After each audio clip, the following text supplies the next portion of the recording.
अपने बच्चे के मोबाइल देखने की आदत से हैं परेशान, तो ये खबर उन सभी माताओं पिताओं के लिए यानी सभी पेरेंट्स के लिए है। डिजिटल चमक दमक के बीच अब बच्चों की स्क्रीन पर सरकार की नजर टिक गई है। देखा जाए तो स्कूल बैग से ज्यादा भारी हो गया है मोबाइल का असर। बढ़ती लत, गिरती पढ़ाई और कमजोर होती सेहत पर विधानसभा में गूंज उठी चिंता। अब नीतीश सरकार सख्त कदम उठाने की तैयारी में लग गई है। नमस्कार, एक न्यूज़ 24 देख रहे हैं आप, मैं हूं आप सद ब्यूटी। देखिए, डिजिटल दौर में जहां मोबाइल और इंटरनेट ने जिंदगी को आसान बनाया, वहीं बच्चों और किशोरों के लिए यही तकनीक नई चुनौती बनती जा रही है। सोमवार को बिहार विधानसभा में इसी गंभीर विषय पर व्यापक चर्चा हुई।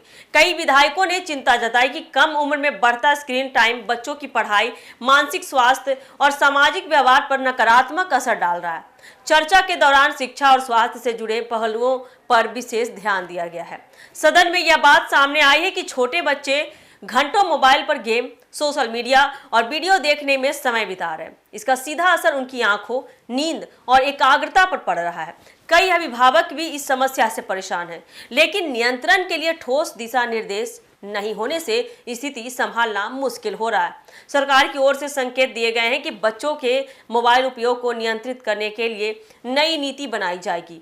यह नीति स्कूलों, अभिभावकों और डिजिटल प्लेटफॉर्म्स के बीच संतुलन बनाने पर केंद्रित होगी। माना जा रहा है कि स्कूल परिसर में मोबाइल के उपयोग पर और सख्ती हो सकती है। साथ ही अभिभावकों के लिए जागरूकता अभियान भी चलाया जाएगा ताकि वे बच्चों के स्क्रीन टाइम पर निगरानी रख सकें। सूत्रों के हवाले से देखा जाए तो प्रस्तावित नीति में कुछ प्रमुख बिंदु शामिल हो सकते हैं। कम उम्र के बच्चों के लिए स्मार्टफोन के उपयोग की समय सीमा तय करना, स्कूलों में डिजिटल अनुशासन के नियम लागू करना और साइबर जागरूकता कार्यक्रम शुरू करना। सरकार यह भी विचार कर रही है कि बच्चों के लिए सुरक्षित डिजिटल कंटेंट को बढ़ावा दिया जाए और हानिकारक सामग्री तक उनकी पहुंच सीमित की जाए। विशेषज्ञों का मानना है कि पूरी तरह से मोबाइल पर रोक लगाना व्यावहारिक नहीं है, क्योंकि पढ़ाई और जानकारी का बड़ा हिस्सा डिजिटल माध्यम से ही उपलब्ध है। इसलिए नीति का उद्देश्य प्रतिबद्ध नहीं, बल्कि संतुलित और सुरक्षित उपयोग सुनिश्चित करना होगा।